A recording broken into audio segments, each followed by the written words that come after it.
За өнгөрсөн бүтэн жилд 13 удаа цас орж игнэ. За харин Батболд даргын үед 11-р сард л 13 удаа цас орсон байх юм. За гүй мөн азгүй хотын дарга юмаа гэд тэрээр халаглах. За ерөөс цас их орж байгаль цагуур хотын дарга татваргаснаас үдэж нийслэлчүүд за машинтайгаа явгнаараа уран гуулгалт хийх болжээ. За ингэж ярьж суухын оронд давс бодисынхоо хэмжээг нэмэгдүүлэх арга хаагаад аливаад ажил хэрэгч хандахыг хүссэнгүй. За байгаль цагуурт бурууг өгөөд хариуцлагаас молторч байх жишээтэй. Энэ одоо өвлийн ихэнх сарын дөнгөж ихэнх сарын одоо 15-20 дээр үндсэн дэнэдэртэйг хамт одоо 12 удаагийн цас орлоо. За нэг ялангуяа 11 сарын 5, 6, 11, 12-нд бол дараалан 2 өдөр их хэмжээний цас орлоо.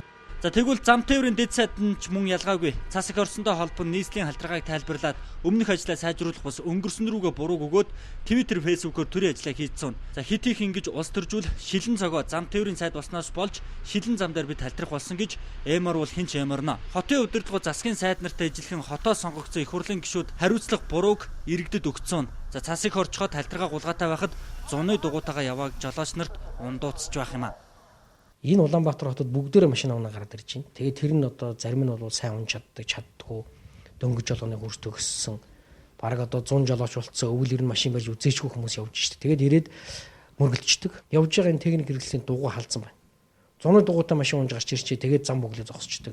Тэгээд мөргөлдчихдөг. Тэгээд хөдөлгөөн хаачдаг.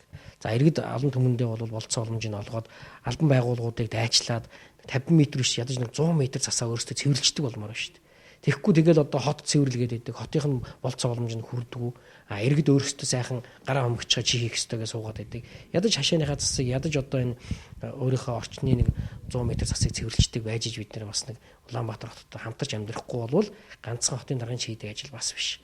Эрхэм гишүүн Инх хамгааллын жилийн орлогыг 256 сая төгрөг гэж авилгатай тэмцэх газраас гаргасан хөрөнгө орлогын мэдүүлэгт бичигдсэн байна. За гэтэл унаж буй машиныхаа 4 дугуйгт солих чадлагүй олон мянган иргэн Монголд амьдарч байгаа. За тэдгээр хүмүүсийг ингэж амьдруулж буй хүмүүс нь хинбэ гэд хариуцлага нэхвэл саарл ордон зүг чичлэн. За хот нь цасанд хүчигдэж мөсөн талбай болоод байхад сайн дураараа гарч цэвэрлэгэж иргэдийг шахах гин.